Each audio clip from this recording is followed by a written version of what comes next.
जय हिंद साथियों, स्वागत है आप सभी का हमारे इस एपिसोड में। इस एपिसोड के माध्यम से हम देखेंगे क्लास 12th के चैप्टर मैट्रिक्स के ऑब्जेक्टिव क्वेश्चंस।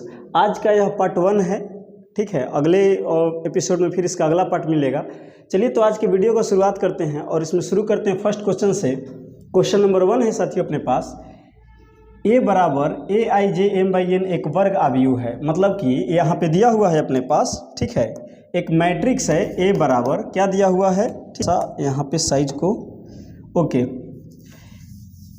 यहाँ पे जो मैट्रिक्स ए बराबर दिया हुआ है वो दिया हुआ है ए आई जे, ठीक है, जिसका ऑर्डर है एम बाई एन। क्लियर। और यहाँ पे बोला हुआ है, ठीक है, बोला हुआ है कि एक वर्ग स्क्वायर मैट्रिक्स है। क्या है? स्क्वायर मैट्रिक्स है। यदि मतलब किस कंडीशन में, यदि का मतलब इफ होता है, इफ यदि एक कंडीशन लगा दिया कि कब यह ए आई जे जो है ए बराबर ए आई जे एम बाई एन एक वर्ग आव्यूह होगा ना, तो उस कंडीशन को हमें इन चारों ऑप्शन में देखना है। तो देखिए, वर्ग आव्यूह का मतलब होता है कोई भी ऐसा आव्यूह जिसमें जितने पंक्ति हो उतना ही कॉलम हो, जितने लाइन उतना ही खंभे। इस तरह के मैट्रिक्स हम क्या बोलते हैं? वर्ग आव्यूह बोलते हैं। मतलब जितना एम यहाँ पे रो है, ठीक है, एम यहाँ पे क्या है दोस्तों? रो है, और एन क्या है? कॉलम है। क्लियर। एम मतलब रो है, रो का मतलब पंक्ति, और कॉलम का मतलब स्तंभ। जितने स्तंभ उतना ही कॉलम जब हो जाएंगे तो ये मैट्रिक्स क्या हो जाएंगे? वर्ग आव्यूह हो जाएंगे, स्क्वायर मैट्रिक्स हो जाएंगे। मतलब कि एम बराबर क्या होना चाहिए? एन होना चाहिए। क्लियर। तो ऑप्शन में देखते हैं, ऑप्शन ए में दिया हुआ है एम बराबर एन, तो सही आंसर जो है इस क्वेश्चन के लिए हमारा ए है। क्लियर। आई होप कि ये क्वेश्चन आप समझ गए होंगे। बढ़ते हैं नेक्स्ट क्वेश्चन पे। क्वेश्चन नंबर 2 जो है वो कह रहा है कि यदि ए बराबर अल्फा 0 1 1 बी, और इतना दिया हुआ है दोस्तों, ए का मैट्रिक्स इतना दिया हुआ है, बी में इतना दिया हुआ है, जहां ए स्क्वायर बराबर बी, तो अल्फा का मान है, हमें अल्फा का मान निकालना है। रिलेशन क्या है ए और बी में? ए का वर्ग जो है बी के बराबर है। तो चलिए इसको कर लेते हैं हम लोग। कैसे करेंगे? चूंकि यहाँ पे दिया हुआ है ए स्क्वायर इक्वल टू बी, तो क्या हम ए स्क्वायर को ए गुना ए लिख सकते हैं? लिख सकते हैं, बिल्कुल लिख सकते हैं। इक्वल टू ए, ए का मान हमें पता है यहाँ पे अल्फा 0 1 1, फिर यहाँ पे इंटू दे करके यही चीज़ लिखेंगे अल्फा 0 1 1, और इक्वल टू बी का मान कितना दिया हुआ है देख लीजिए 1051। माफ़ करना दोस्तों, यहाँ पे दिया हुआ है 51। अब करेंगे क्या? इसको गुना कर लेंगे, ठीक है। चलिए इधर भी कर सकते हैं कैलकुलेशन को। ये पहला रो पहला कॉलम पे उठा के, मतलब ऐसे रो जो है ना, इसको उठा के ऐसे रख दीजिए। यह अंक इसको ढकेगा, यह अंक इसको ढकेगा, गुना करिए और बीच में प्लस का साइन दे करके लिख दीजिए। मतलब जब इसको ऐसे आप रखिएगा तो अल्फा अल्फा को ढकेगा तो मिलेगा हमें अल्फा स्क्वायर, फिर बीच में प्लस का साइन आएगा, और यह 0 1 को ढकेगा तो 0 से 1 में गुना होगा, 0 हो जाएगा, ठीक है। उसके बाद यही रो फिर इस पे रख दीजिए, तो अल्फा 0 को ढकेगा तो अल्फा गुने 0 क्या हो जाएगा? 0, प्लस यह 1 और 0 का गुना क्या हो जाएगा? 0। क्लियर। उसके बाद जो है अब दूसरे क्या करेंगे? इसका सेकेंड रो फर्स्ट कॉलम, तो अल्फा का गुना 1 से होगा तो अल्फा हो जाएगा, फिर प्लस, और ये 1 का गुना 1 से तो प्लस में 1 आ जाएगा। फिर देखिएगा यही रो इस पे चला जाएगा तो 1 0 को ढकेगा तो क्या हो जाएगा? 0, प्लस यह 1 इस 1 को ढकेगा तो हो जाएगा 1, ठीक है। और यहाँ पे एक चीज़ हम लोग करेंगे दोस्तों, ठीक है, थोड़ा यहाँ पे जगह हम लोग बना लेते हैं। इक्वल टू यह जो राशि है बगल में ये लिख लेंगे 1 0, फिर यहाँ पे आ जाएगा 5 1, ठीक है। इसको सॉल्व करिए तो फिर यहाँ पे मिलेगा अपने पास, ठीक है ना। यहाँ पे ये हो जाएगा अल्फा स्क्वायर, ये हो जाएगा कितना? 0, ये हो जाएगा अल्फा प्लस 1, और ठीक है ये हो जाएगा कितना अपने पास? 1, इक्वल टू हो जाएगा 1051, ठीक है जी। अच्छा, दो मैट्रिक्स जब बराबर के एक दूसरे की तरफ आ जाते हैं, बराबर में आ जाते हैं, तो जो संगत एलिमेंट है आपस में बराबर हो जाते हैं। तो यहाँ हम लोग क्या देख रहे हैं? यहाँ देख रहे हैं अल्फा स्क्वायर का मान जो है वो 1 है ना, तो स्क्वायर हटेगा तो रूट में चला जाएगा, अल्फा बराबर √1, इसलिए अल्फा बराबर आ जाएगा 1। हालांकि अल्फा बराबर यहाँ पे प्लस माइनस 1 दोनों पॉसिबल है, ठीक है। फिर यहाँ पे हम देख रहे हैं अल्फा प्लस 1 बराबर 5, तो यहाँ से अल्फा का मान क्या निकल जा रहा है? 4। अब देखिए यहाँ पे ये किसी भी कंडीशन को फॉलो नहीं करेगा, मतलब कि यहाँ पे अल्फा का कोई एक निश्चित मान नहीं निकल रहा है, 2-3 वैल्यू निकल जा रहे हैं। मतलब अल्फा का मान यहाँ पे कोई वास्तविक मान संभव नहीं है इस कंडीशन के लिए। बात समझ रहे हैं? तो इस क्वेश्चन नंबर 2 के लिए जो सही ऑप्शन है अपना वो डी है। आई होप कि ये भी क्वेश्चन आप समझ गए होंगे। बढ़ते हैं नेक्स्ट क्वेश्चन पे। क्वेश्चन नंबर 3 है, यदि a बराबर इतना दिया हुआ है, ठीक है, यानी कि a का मान दिया हुआ है, a का मान दिया हुआ है 1 2 4 2, क्लियर। तो हमें जो निकालना है ना वो डिटर्मिनेंट ऑफ 2 इंटू ए निकालना है। क्या होगा इसका मान, ठीक है।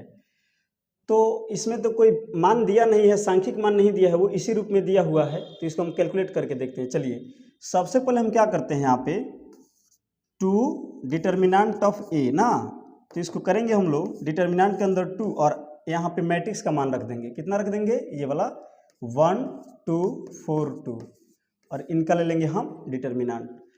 आगे हल करते इसको तो मिलेगा हमें, देखिएगा। अच्छा एक बात को समझिए आप लोग, यहाँ पे जब भी मैट्रिक्स के बाहर कोई स्केलर रहता है तो मैट्रिक्स के हर एलिमेंट से गुना हो जाता है उस स्केलर का। तो 2 से 1 का गुना होगा तो मिलेगा 2, 2 का गुना 2 से होगा मिलेगा 4, और 2 का गुना इससे हो जाएगा किससे, 4 से तो 8, और यहाँ पे हो जाएगा फिर 2 2 जा 4। अब चूंकि इसका कोई सांख्यिक मान निकाल के नहीं दिया है, डिटर्मिनेंट निकालने का मतलब होता है मेन डायगोनल का गुना करके माइनस का साइन देकर सेकेंडरी डायगोनल का गुना करके लिख के घटा के लिख दिया जाता है। बट यहाँ पे हम ऐसा नहीं करेंगे कि ऑप्शन के अनुसार हमें सॉल्व करना है। यहाँ से हम क्या करते हैं, फर्स्ट रो से 2 कॉमन करते हैं और इस रो से भी 2 कॉमन करते हैं। तो मिलेगा हमें, यहाँ पे देख लीजिए 1 2, और यहाँ पे मिल जाएगा 4, और यहाँ पे मिल जाएगा 2।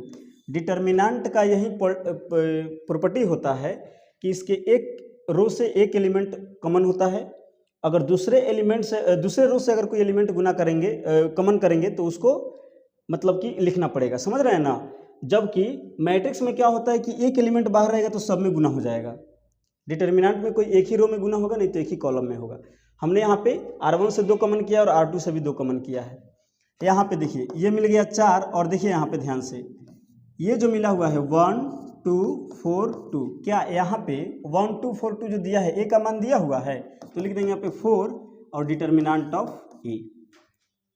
बात समझ में आया। तो इसके अनुसार ऑप्शन नंबर आप कौन सा चुन लीजिएगा, ऑप्शन नंबर बी। तो इस क्वेश्चन के लिए जो सही ऑप्शन है अपना वो बी है। आई होप कि ये भी क्वेश्चन आप समझ गए होंगे। बढ़ते हैं क्वेश्चन नंबर 4 पे। यहाँ पे एक मैट्रिक्स दिया हुआ है, ठीक है, इसका हम चलिए ए ही मान लेते हैं, अपने मन से ए मान लेते हैं। यहाँ दिया हुआ है cos theta minus sine theta, ये हो जाएगा अपने पास फिर साइन थीटा, ये हो जाएगा फिर कॉस थीटा, क्लियर। इसका हमें निकालना है व्युत्क्रम, मतलब कि इन्वर्स।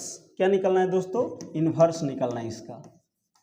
इन्वर्स कैसे निकालेंगे, तो इन्वर्स निकालने का फॉर्मूला होता है ए इन्वर्स बराबर 1/, determinant of A into adjoint A.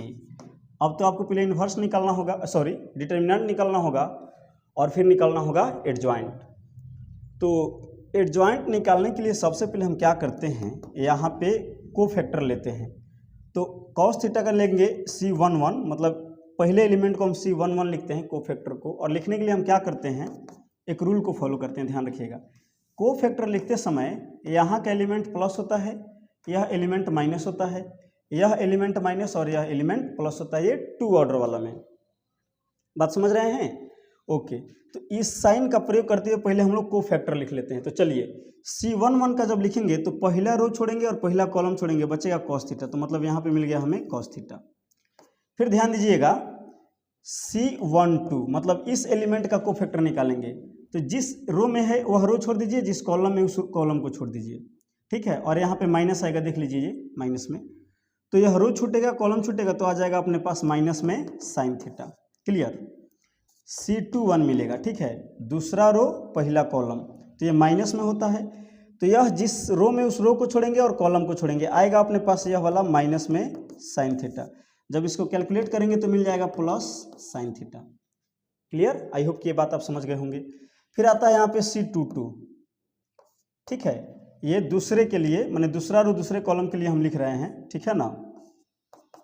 तो मिलेगा अपना दूसरा रो दूसरा कॉलम, दूसरा रो दूसरा कॉलम क्या हो जाएगा, तो यह दूसरा रो छूटेगा, दूसरा कॉलम छूटेगा, आ जाएगा अपने पास कॉस थीटा, क्लियर। यहाँ तक की कहानी आप लोग समझ गए होंगे, आशा कर।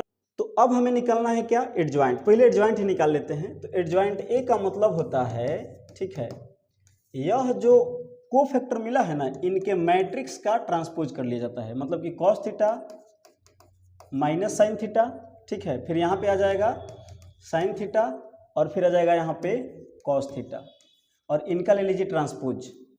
तो ट्रांसपोज करिएगा तो ट्रांसपोज लिखने का तरीका होता है जो रो होता है उसको कॉलम में लिख दिया जाता है, बस वही होता है ट्रांसपोज। ठीक है, तो यह पहला रो कॉलम में चला गया, यह रो भी चला गया अपने कॉलम में।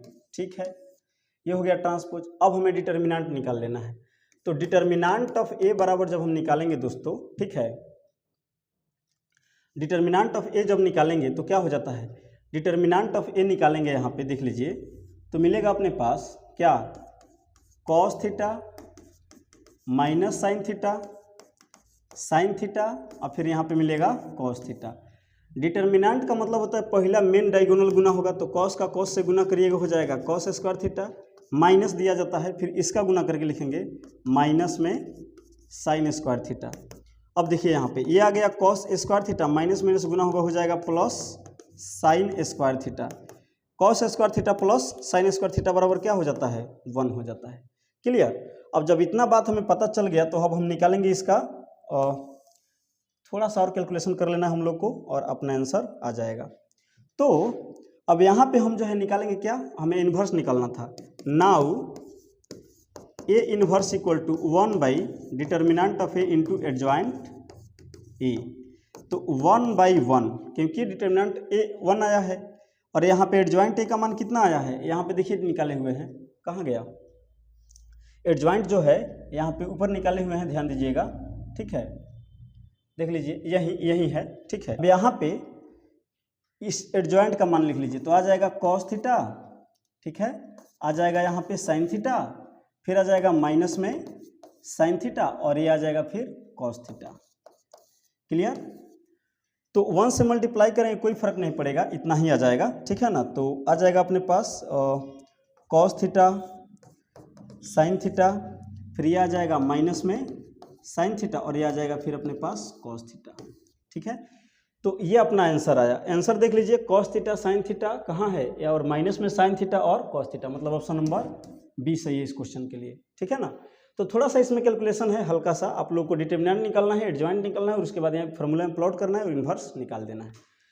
आई होप कि ये क्वेश्चन आप समझ गए होंगे। बढ़ते हैं नेक्स्ट क्वेश्चन पे। ठीक है, क्वेश्चन नंबर जो है 5 पे। क्वेश्चन नंबर 5 क्या कह रहा है, कह रहा है माना कि एक व्युत्क्रमणीय अवयव है, मतलब कि ए जो है एक इनवर्टिबल मैट्रिक्स है ना, जिसका ऑर्डर क्या है 2/2 है। तो हमें डिटर्मिनेंट ऑफ ए इनवर्स बताना है। तो सुनिए बात को समझिए, फॉर्मूला ही डायरेक्ट याद रखिएगा। ठीक है, डायरेक्ट याद क्या रखिएगा, तो determinant of A inverse equal to होता है 1/डिटर्मिनेंट ऑफ ए। इस बात को आप लोग ध्यान रखिएगा। तो ऑप्शन नंबर बी इसका सही है। फॉर्मूला है, याद रखिएगा, ऑब्जेक्टिव में पूछा जाता है, कई बार पूछा भी गया है। बढ़ते हैं क्वेश्चन नंबर 6 पे, और आज के एपिसोड का ये क्वेश्चन नंबर लास्ट होगा। ठीक है, ओके। ए का मान इतना दिया है तो इसका सखंडन करना है। सखंडन का मतलब वही होता है एडजॉइंट। ठीक है, इसका मतलब होता है एडजॉइंट। ठीक है ना, इसका मतलब होता है एडजॉइंट। तो सबसे पहले ए बराबर जो यहाँ पे दिया हुआ है वो है 1 2 2 1। को फैक्टर निकालेंगे, को फैक्टर का को फैक्टर मैट्रिक्स बनाएंगे और उसका ट्रांसपोज ले लेंगे, वो निकल जाएगा अपने पास एडजॉइंट। बस चलिए C11 लीजिए। तो साइन को वही ध्यान रखना है कि को फैक्टर निकालने का जो साइन होता है वो प्लस होता है, माइनस होता है, माइनस होता है, प्लस होता है। 2 ऑर्डर के लिए साइन याद रखिएगा। क्लियर। C11 निकालिएगा मतलब कि 1 का हमें को फैक्टर चाहिए, मतलब कि यह जिस रो में उस रो को छोड़िएगा और जो कॉलम में उस कॉलम को छोड़िएगा, जो बचेगा उसको ले लीजिएगा। क्लियर। फिर निकालते हैं हम लोग C12, मैंने पहला रो दूसरा कॉलम, 2 के लिए लिखना है तो जिस रो में उस रो को छोड़ना है और इस कॉलम को छोड़ना है, मतलब आ जाएगा 2 माइनस में, क्योंकि साइन यहाँ पे देखिए माइनस होता है।